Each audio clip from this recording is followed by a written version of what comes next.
This is part 2 in a 2-part series on the Win Without Pitching Manifesto by Blair Enns. If you haven't yet watched the first part, you're going to want to go do that right now. Hey, welcome to Growing a Fruitful Brand, where we discuss how to create and grow a brand that makes the world a better place for you, your customers, and your employees. I'm Ben Luters, founder and art director of Fruitful Design and Strategy, and today I'm joined again by Brian Soy of Aspire. He is the designer of this book. He made this awesome WWP monogram for Blair, designed the whole thing, and has designed a lot of awesome stuff for Blair and others. But his firm, Aspire, they follow and try to follow the Win Without Pitching Manifesto. And so in our first part, we explored the first 6 of the 12 proclamations in this book. And today we tackle the next 6. Enjoy.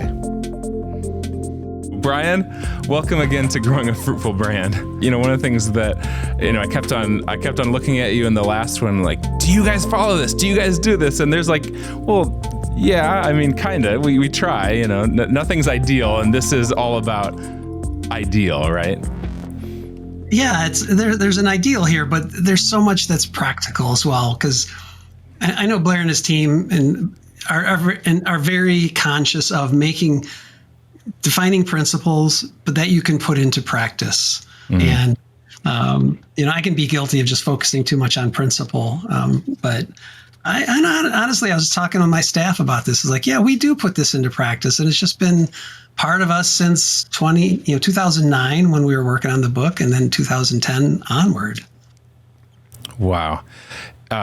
Just full disclosure, right before we hopped into this call, I was sitting down with my business partner, Raj, and he was showing me this huge proposal that a rival firm apparently put together.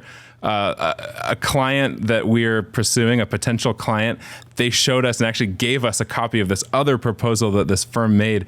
And it's so long. Like, I didn't even want to look at it. I was just thinking about being on the receiving end of this.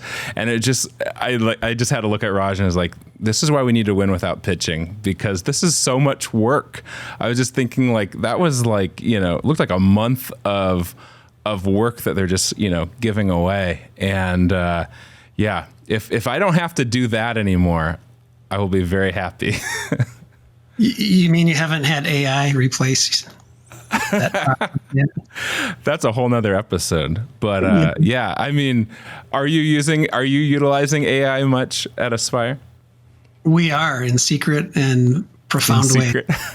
That really is a whole nother podcast episode. Okay, we'll get to that. I don't want to give away too much. That might be part 3, but for part 2, let's dive right in with proclamation number 7 in the Win Without Pitching Manifesto. And that is, we will build expertise rapidly. What does Blair mean by that? Expertise comes from applying your knowledge over and over and over again to solve similar problems for similar I don't even want to say similar clients, to solving similar problems, so that you continually get better at it and more efficient and ultimately more profitable at solving those problems. And I think, last time we talked about horizontal expertise and vertical expertise. There's a lot of different ways you can build expertise. But again, all of it takes either being really smart or a lot of practice. So how do you build it rapidly? I feel like, I think of my expertise and it's like, oh, I built expertise, over a long period of time, and that's what makes me who I am. What's that's an interesting descriptor there. How is that different, building it rapidly? So I think it can be in focusing on one particular sector or one particular category, and only seeking out those kind of clients and solving the problem for them again, because the first time you do it, it might take time. The second time it'll take a little less time, and so on.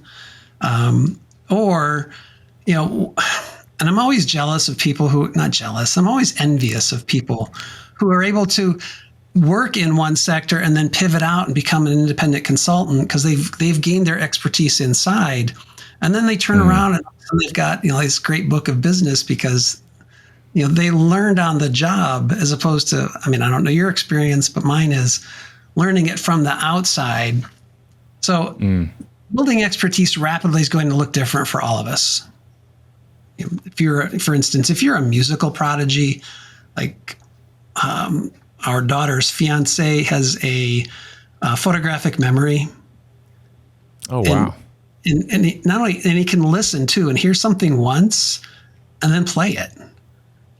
Wow. I could sit there and listen like 20 times and I don't remember where my fingers need to go. And it just takes time. But over time I get better. Whereas he's better out of the gate and just able to do that. So I think it depends on our gifting. It depends on our skill and ability, how we apply knowledge, but also just how I think it's come up with a process, repeat the process, refine the process, apply the process, and just keep that cycle going until maybe it's 2 years. You're just really good at doing that one thing. I saw a blog post, I think, of Blair's that I think worded this one a little bit differently. That was just talking about always learning. How has a spirit of just always being willing to learn, adapt, and change? How have you embraced that over at Aspire? Well, that is it's one of our core values as well in terms of our a guiding principle, and that we're always willing to and needing to adapt and change in order to make our vision a reality. And that's part of our what we call the Clarity Manifesto or the Clarity Credo. And so we have to think about these things. What's different in the world now? What's the way it used to be? Like the way we used to have to draw or isolate a background from the foreground is you put a piece of acetate on it and outlined the whole thing with ink, and then you filled the ink in, and then you had to make a mask. You got me beat. You got me beat. That's that I will say that is before my time. That's before my time. Well, that's a good point. I wasn't going to call you out on your age, but like you have been around a little bit longer than me, I'm guessing. And so I imagine for you to stay in the game, like you've had to probably completely reinvent your methodology and your practices. I'd say I'm able to stay up with the tools, no problem. Even like with Siri talking to us right now. And adapting technologies, learning new software. I think I'm fortunate in that learning software is kind of second nature. I'm adept at it. The more complicated it gets, though, the more tedious I find it.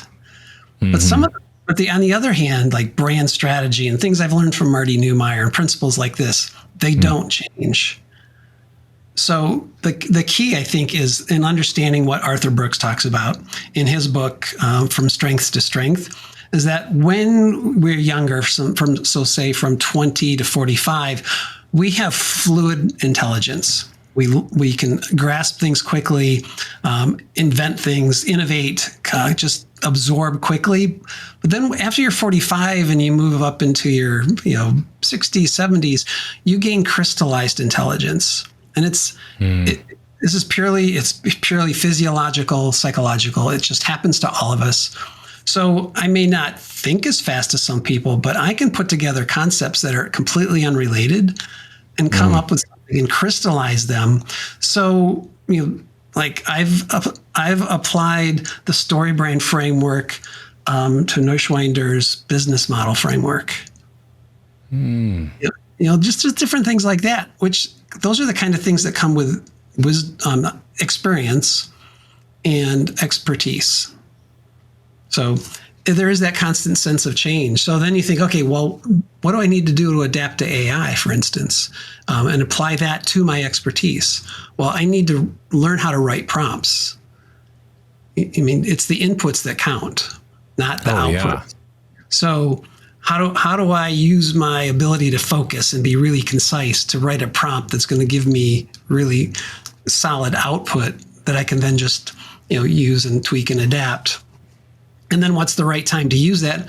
And when should I just rely on good old fashioned staring at the screen and seeing associations that happen? Like today, I'm building out a positioning and brand script for a client, and the way I was doing it on the screen made me see that the external problem was really the external and vice versa. And it was a different problem that the client had said. It's like, it's not what I thought. It's something totally different. And it's transformational for their business. Let's go on to the I guess we're at the 8th proclamation.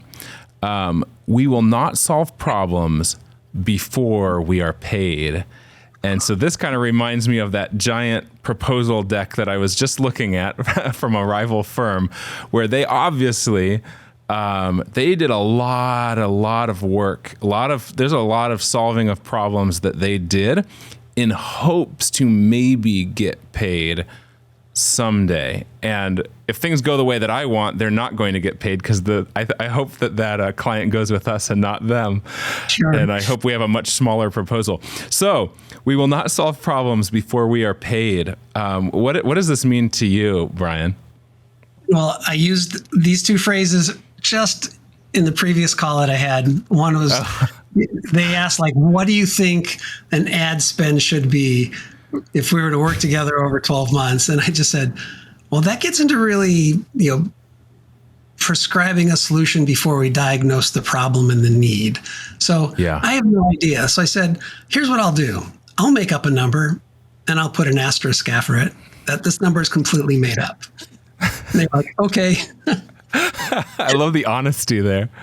Well, there's no point in beating around the bush and trying to masquerade anything that we're just, I don't want to sound desperate. I don't want to sound like I'm overconfident in something that's completely ambiguous. And I think the clients we talk to need to know that, okay, you're being unreasonable here. You're asking for something that nobody knows yet until we know who we're going to be, who our audience is going to be, what channels we need to be reaching them in. And, you could spend 4 times in digital marketing as you would through Google as you would with contextual digital marketing through a targeted solution. So,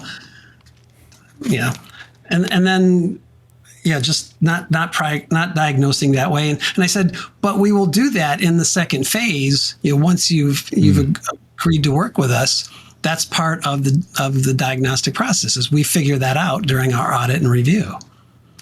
Yeah, that makes sense. But, you've got to understand, I'm sure you understand why clients want us to do this, right? Like they want that confidence that it's going to work. They want to know, they want to make sure the results can be guaranteed before they invest the money. And so what's the best way to do that? To see if we can do a little bit of work for them, to give them that.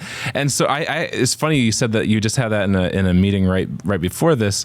I guess I did too, but I didn't really notice it was happening. But I had a sales meeting right before, and they were like basically trying to like get me to give them a marketing strategy and try to like on the spot, like how would I, and as I was like getting it, kind of trying to answer some of their questions, and I'm kind of putting it together now, they were trying to get me to do a little bit of work for them right there on the spot. And it's hard because, and the way that I kind of answered it was, I don't have enough information. I don't know your target audience enough yet. I don't know your goals enough yet. I don't know the but I think if we work together, we could figure these things out together. So I think I answered it all right, but it's funny. I wasn't thinking of this principle when we were talking, but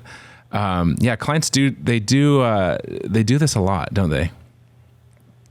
They do, and again, they want the assurance. So yeah, we need to, when it comes to like they want to be confident that this is going to work. I think part of being honest with them is, we're going to steward the resources you give us to the best of our ability, and we're going to collaboratively work together. Is there a guarantee that it's going to work? No. If you would, if you want a money back guarantee, then, we can talk about doing something like that, which is something that, Blair suggests either in this book or in his second book. But if they want to be absolutely 100% confident, it's managing that expectation like we talked about last time. Let's work in 3-month sprints, and we're going to work toward the one outcome that's of most importance to you, your top priority right now. And then work toward achieving that. And then you build that trust over time. And then they get you're just leading them along in short-term steps versus, our hope is like, oh, we're going to commit to this 1-year engagement. We're going to have this revenue coming in. And they don't always want to take those long-term steps. Yeah, no, that's great wisdom. And if you're starting to spend so much time and energy and problem solving before you've won a bid or, actually an invoice has been accepted, that's getting to be you're getting in a really dangerous area where what happens when they don't go with you after all of that work? Would you be able to move on without feeling like a bridge has been burned or bitterness? Because I've been there before where I put my heart and soul into something, and then now I feel uncomfortable when I see them on social media or when I see the other firm they went with. I think as humans, we're susceptible to this kind of almost like pettiness. But it makes sense, though. You kind of put yourself, in those situations, I put myself in a vulnerable spot by, doing all this work for no pay. That's not a good place to be. Sure. And you have to have, I believe, and maybe this is just something you need to be told or you learn over time, a sense of detachment. So don't take this personally. It's on one level, it's a transaction, but our egos are saying, oh, but I'd love to be able to brag about the cool design things we did for this client, right? Yeah. Oh, yeah. So having a sense of detachment and just being willing to walk away.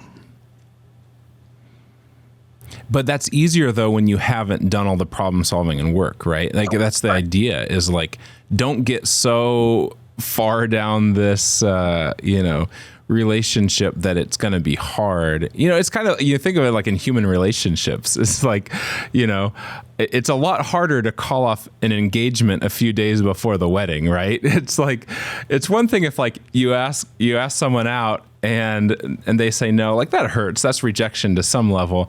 But I tried, and that was about it. And it's a whole different level when you've been, courting this person for a long period of time, and your heart's all in, and then the rejection.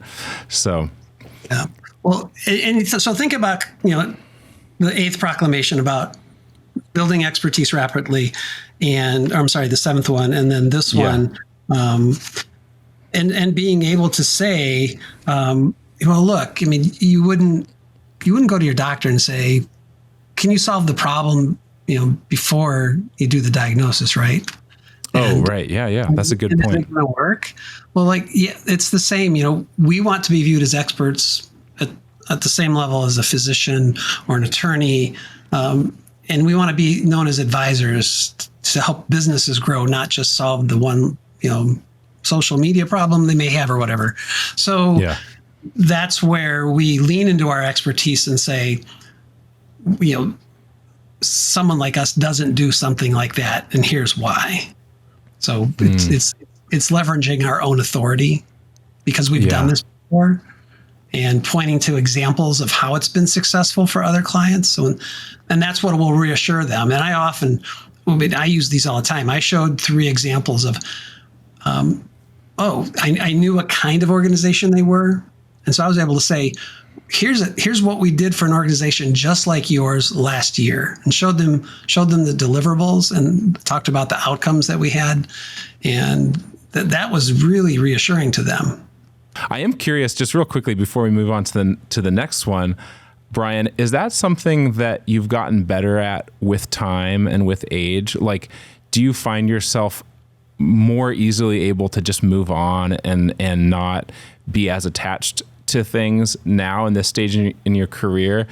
Because I feel like I've noticed that improving in myself. I feel like when I was much younger, I think I just took everything so personally, and I'm able to be a little bit more detached now. I'm just curious if you've seen that change with age.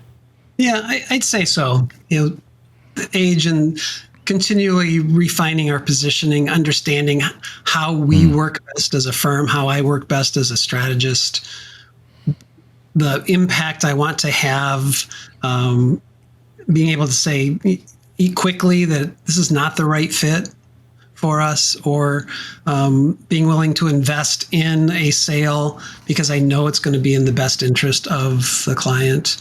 So there's got to be, I think, a sense of selflessness in this whole process, as well as a sense of detachment, that you're doing it for the benefit of them. But if they don't want it, then it's not a reflection on you personally. It's that it wasn't the right solution for them. So we can't get it. Don't, it's like, don't get attached to your proposals. That's good. Write a book on that. That's perfect. This is another money one, but proclamation number 9, we will address issues of money early. What does he mean by that? It means you don't want to get all the way to the end of this giant proposal that says maybe it's a $300,000 project for the client to say, well, I only had 20. Right. I mean, how many times? That gets awkward. That gets really awkward. I have been there before in the past, and it's like, oh, we have not been well matched and well suited. We thought, but because we were afraid to talk about money, we waited till the 11th hour, and now we realize we are not in the same ballpark. Right. So if we're going to address issues of money early, that means in our very first conversation, or if you're so bold as to use it as a prospecting tool, in that autoresponder that goes out when they send in the contact form, it says, thanks for contacting us, we appreciate it. Just so you know up front, our minimum level of engagement that Blair referenced is X amount. I find that minimum level easy to refer to because people want to work with us. I'm tending to lean more into what I call scarcity marketing now, where I say, I've only got limited time and capacity and limited energy at this point, and I want to make the most out of these next, 9 years till I'm 70. We now know your age. There we go. 61. I look 45, but I'm 61. Well, I would agree. I would have a hard time pegging your age. So when you're younger, it's like the future's wide open, and you're just wanting to make money. But now it's more about stewarding your time and your talents. Yeah. Stewarding the trust people want to put in you and wanting to make the most impact. So it's like, yes, we can work together, but there's a minimum level of investment on your part, not even engagement. It's a minimum level of investment. And it means you're going to invest time in meeting with me, and you're not going to ditch me in the meetings, because we want people to think that we want them to feel, in a sense, that we're interviewing them. Because we still want to be in control of the relationship. We don't want to feel like the buyer's in control, or we want to be in control. So, just being able to say, project like that, we could do a project like that, but typically our minimum to do it is this much. Are you willing to invest that, or have you allocated that in the budget? And if not, then we would need to look at scaling that back somehow, or just some language around that. No, that's really good. I was going to say, what are some practical ways that people can do this? One that we've done, similar to what you just shared, is it's on the contact form on our website. There's a drop down of like, what's your budget for this, and it starts at a minimum amount. There's no $100 option or whatever,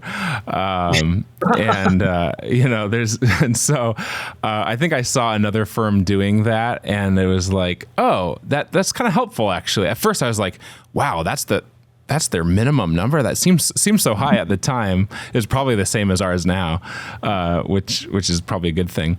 But it was also kind of helpful because then I know that when someone reaches out to me and they don't have the money, or for whatever reason they're not in that ballpark, I know not to refer them to that firm because I know what their minimum is. And so just being like a little bit more just open about it, not afraid. It seems like this proclamation is getting into just not being afraid to talk about money, Mm-hmm. Yeah, and looking at wanting to devote the time that you want to invest in creating on behalf of somebody else, innovating on behalf of somebody else, into something that's going to have some impact, not only financially for you, but for them, and then for the world. I still think we talked about last time. I have really thought hard about what we do. I want people to be able to flourish. I want businesses to thrive, but I want communities to prosper. And that could be the community in which the people live, but it could be a faith community. It could be, a community of business owners. Am I making a contribution that elevates what we do to a different level because I'm helping somebody else amplify what they're doing and magnify? That's beautiful. All right. We have arrived at the 10th proclamation. We will refuse to work at a loss. So this is getting into profitability here, huh? Right. How have you experienced this in your career? Well, I have experienced working at a loss many times and resolved to no longer do it. So we talk a lot here about not over-investing in the project. This is going to sound odd, especially for the perfectionists in the audience, of which many designers are, or agency. Yes, there are a lot. Yeah. I'm recovering perfectionist. My dad always said, good only has to be good enough. And I'm like, I don't get that. It's like, good only has to be good enough. At a certain level, not everybody's going to notice the things that you notice. Yeah. Yeah, and this, I think a lot of this can go back to when I used to have, now you draw a box in InDesign, you grab the line or box tool and you draw a box and your corners are perfect. Back then you used to have to use ink and whiteout. You overdrew the corners, then you whited out the overlap. But at a certain point, you could go nuts because you might see a little tiny curve. It's like nobody else is going to notice that. Move on. So when it comes, but when you you scale that across a project, there's going to be, things that you don't want to take shortcuts for professional integrity reasons, but nor do you want to overinvest in serving a client in the service. Like if you're on a retainer, it's like easy to do everything that comes along without having any boundaries. And all of a sudden you're like giving them twice the value that they're paying for. Yeah. Or maybe the initial concept and design phase is taking twice as long as it should. Well, at that point, you're subsidizing that client and you're subsidizing it from the profitability from other clients. That makes sense. That's a great way to think about it. So I'm curious for you and your firm, like, do you track your time? Do you have a good, just an understanding of, how much, time and effort you're spending on projects to make sure, because that's something that we've struggled with where we've tried time tracking before and weren't very good at it. Apparently weren't very perfectionistic when it came to our time tracking, and we're experimenting with it again because there has been some concern of I think we're spending, we're not very profitable on some of these things because we're spending way too much time on certain phases and aspects that some of which just doesn't really matter, it really doesn't in the grand scheme of things. And so I'm just curious, what have you guys done there? So we use TimeFox to track time. Okay. Vance is very diligent about it. I am not. There it is. So I'm every week I vow to be more disciplined about it. Every week I fail. But we use it. We do have once in a while a project where we're tracking time just because it is time and materials, but that is so rare anymore. We use it more on book design projects just so we know that next time we do a project like this and it involves cover design, print design, and ebook, that we're staying within a fixed number of hours that we allocated at, because we want to maintain a certain level of profitability per project. And then we can go back, and next time we have a quote on a book design project, if we're not doing it on a value basis where we're design plus sales, we can say, it's going to cost this much. Here are the outcomes that you get from it, that process. But it's purely for self-evaluation for the, I'd say 99% of it. And then at the end of the year, because we do work as a collaborative marketing partner with clients, so we're like one of the team, we can go back at the end of the year and it takes me 30 seconds to run a report, and I can see on a monthly basis where we over under, on a yearly basis where we over under. And then we will, for our nonprofit clients, say, we know we're working within a fixed budget. If we go above and beyond, we're going to let you know that this is a gift to your nonprofit or ministry. And we call that out. That's really smart, though. I think that reminds me of something that Raj helped implement early on with Fruitful. Was, I used to do some pro bono stuff or discount nonprofit clients all the time, but I wouldn't communicate the value of what they were getting. And so I found some of those would be the most difficult situations, because here I was feeling like I was giving so generously, and they didn't really understand the value of it. And so, Raj is all for, pro bono gift or discounted work in certain situations, as long as we're communicating clearly the value of those things so that they understand what it is that they're receiving. And so I think that's really good. The other thing I wanted to say, based on your good enough comment from your dad, is that was another thing that Raj helped implement around here, which is just what he calls ship it. You got to ship it at some point, that he had coming in, he had a much better understanding of, nope, it is good enough. Like, the design team has spent enough time on it. You've tried enough layout options. Now is the time to ship it, because any longer we're going to start losing money on this.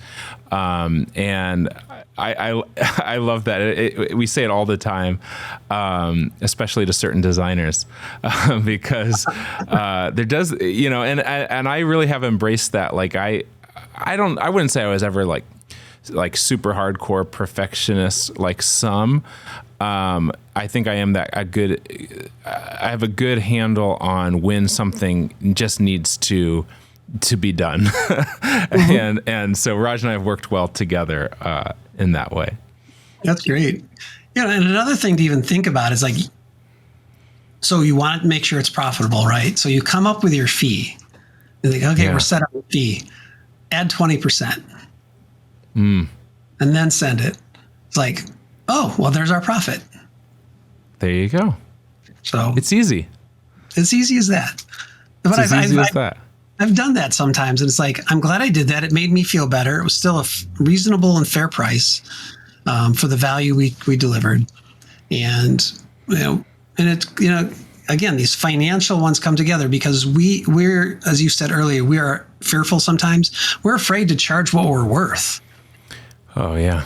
There's a lot of this conversation about value-based pricing, but coming up with a fee that reflects the value we create for the client, that's where it really gets awkward, because then they're like, whoa, you're kind of stepping into our profit and loss zone there.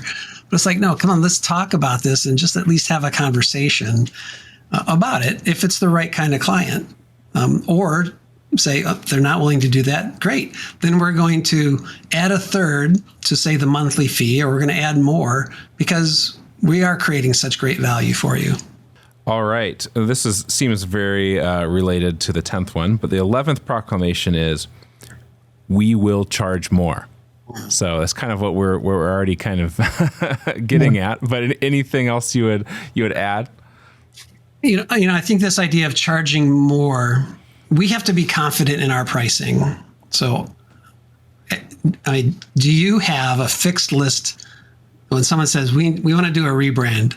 The minimum is, do you have a list where you can go, this is what it costs? Or do you think? Do we? Yeah, we do. Okay, good. It changes though. It changes over time. Every year or so, our prices do change, and so. Yeah, do you guys? This feels very vulnerable.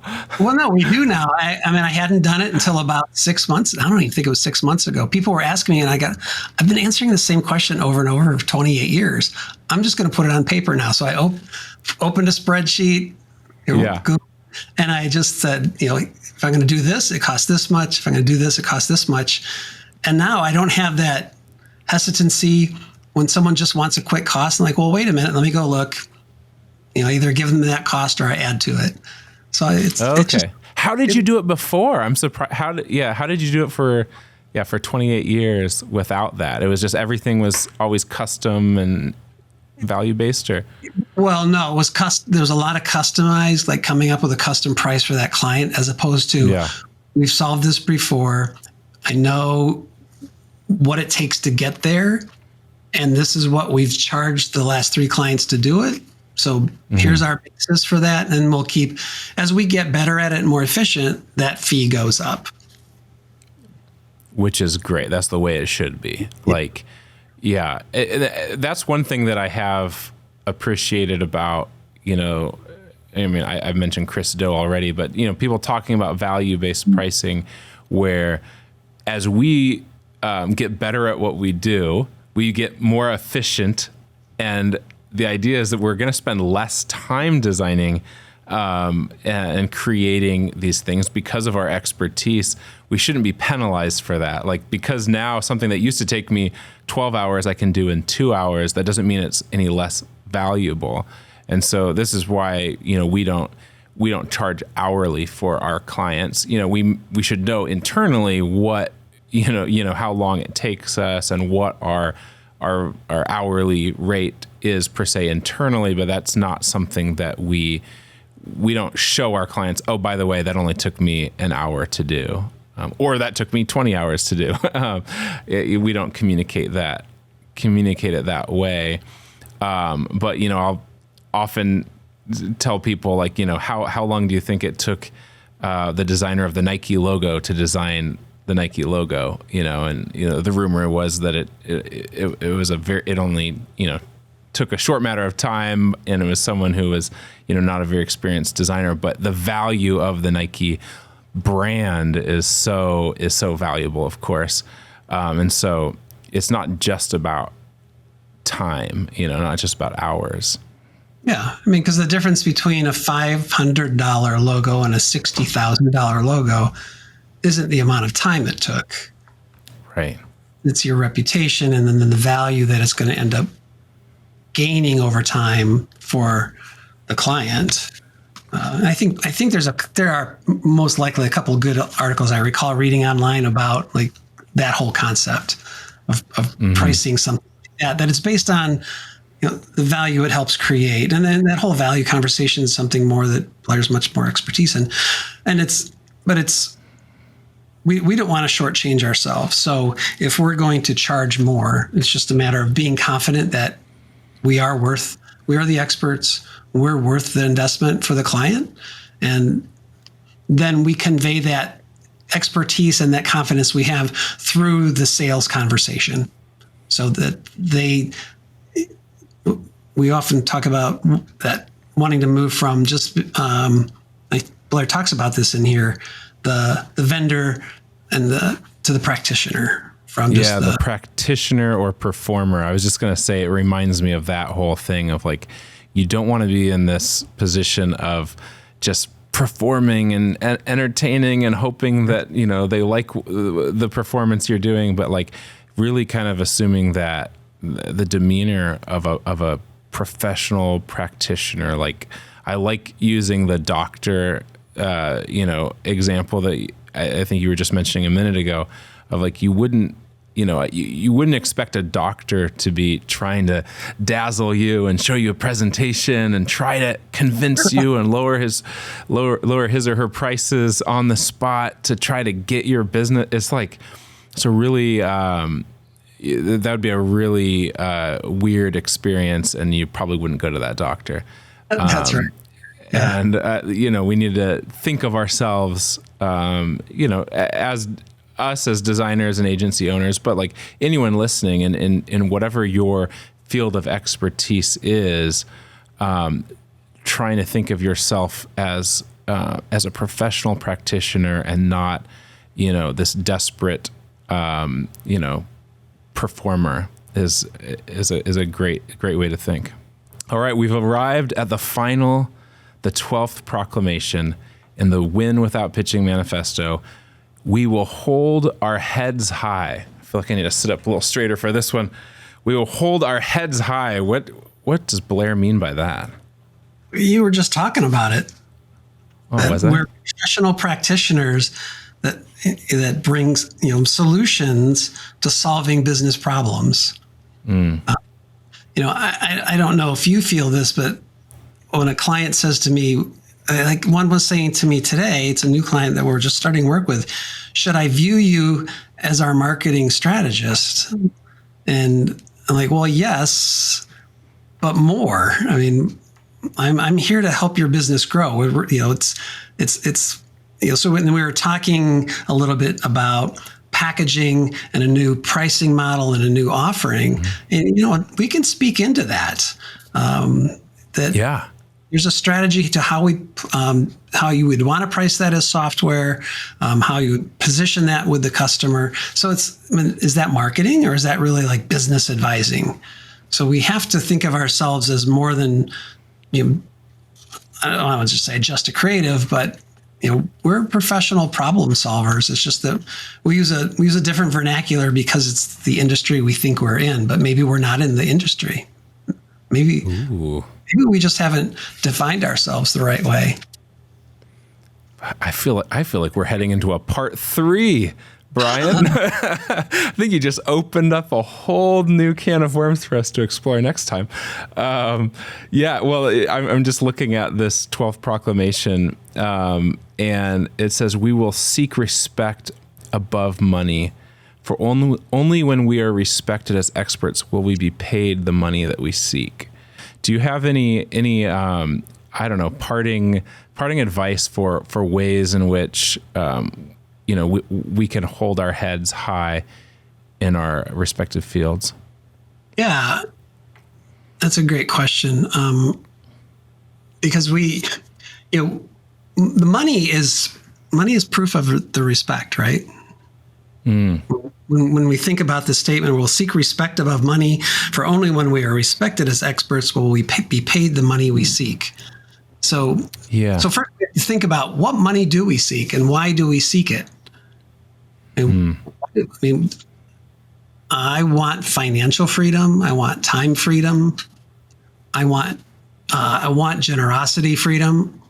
My wife and I have this interesting dynamic in that I want to make as much money as possible so that she is empowered and free to be as generous as she wants to be. And not that I'm not generous. I love being generous, but I have my gift. This is my gifting, is I can turn ideas into money. Whereas she'll think about something, she listens, she hears, she's like, oh, I think we should support this organization for this reason.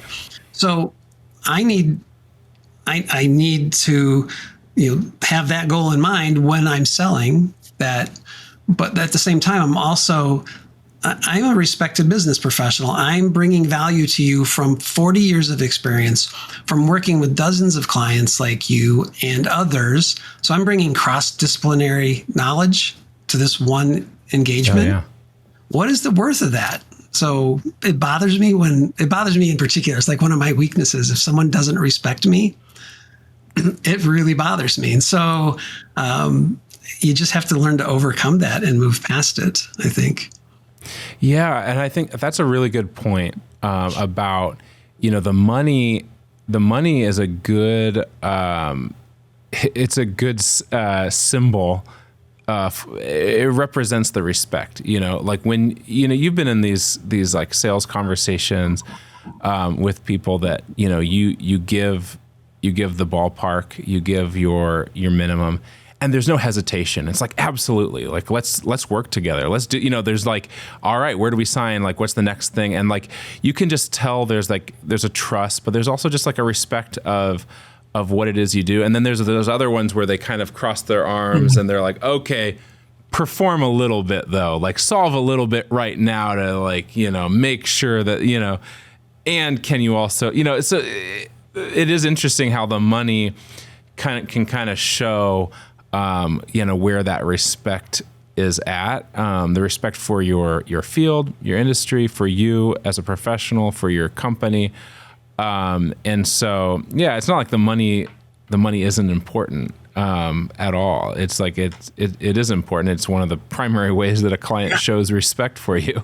It's like, would I be willing to go in this much, for you and for these services? And so similar to what we were sharing a few proclamations ago, but like I think a great way to help earn some of that respect too, instead of putting together giant problem solving proposals, is just to share case studies, share work that you've done, share give them referrals and stuff, people they can talk to, that have had similar problems. Maybe not the exact same problem, and I think that can be a great way for people to see like, oh yeah, they're holding their heads high. They're doing good work. They're worth our respect and our investment. Well, and it's also then using that objection that they raise, if they sit back and they cross their arms and like, prove it to me. You're able to lean back in and say, well, the way that may just to gently redirect that objection and turn it into one of your own, to say, I know you may want. I know that other firms may have done that for you, but the way we work is this, and here's why. Mm. So, we don't do long proposals. We have a conversation, and we've outlined what it would cost. If you'd like, we can put together a contract that outlines that, so you can sign it or take it to your board or whatever. But we're not going to get into everything that we just outlined for you here. It's just going to be confirmation of what we just talked about. That can be very effective as well in terms of just standing firm in your competence and your professionalism, because you always want to give respect back. Yeah. You don't want to feel like you're being flippant or arrogant. So, and hopefully, you've had enough conversation by the time you've gotten to that point where you're not experiencing that pushback. Because that can be really awkward too. Yeah, yes, it can. Yeah. And there's some other points Blair makes. He says here, from the very beginning, we were driven by some bold ideas. I mean, like, we all have some sort of dream when we start the business that we're going to create, that we're going to be this or change this or do that.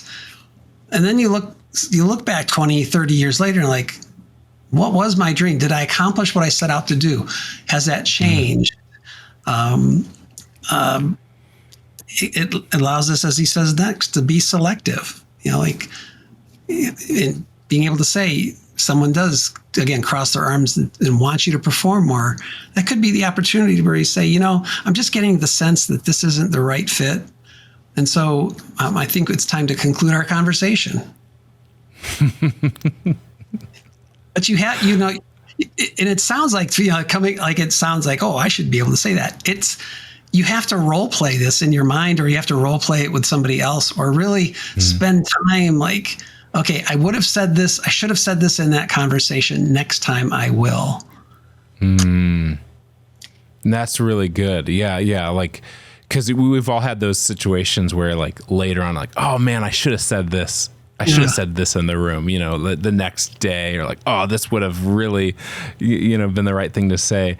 But yeah, you're right. We need to like internalize that and be like, okay, not only should I have said that, but maybe it's not too late in this situation. I could still say it, or I'm going to make sure that I learn from this situation and that I say that next time, so I don't keep repeating these same mistakes. For sure. Well, Brian, we've done it. We've made it through all 12 of the proclamations in the Win Without Pitching manifesto by Blair Enns. This has been super eye-opening and enlightening. It's really fun for me to hear from you and the experience that you've had running your firm, Aspire. And so I definitely, and I'm sure Brian would too, recommend reading this book. Brian, anything else you would recommend our audience do in light of this conversation? Take a look at the resources that Win Without Pitching has at winwithoutpitching.com. I'm giving a huge shout out to them. I don't think I go to it every week, but at least I don't want to say, because they could probably tell me if I'm accurate or not. I go to it multiple times a year because I think of an article I read or something that just really stuck out to me. And then, Blair and the team there have a great email list. It's not really a newsletter, just you get an article from Blair that really can add some value, just because he says, think about this. And there's a number of professionals out there similar to Blair, associated, like Chris Doe. He has his perspective on this, but there's great value in.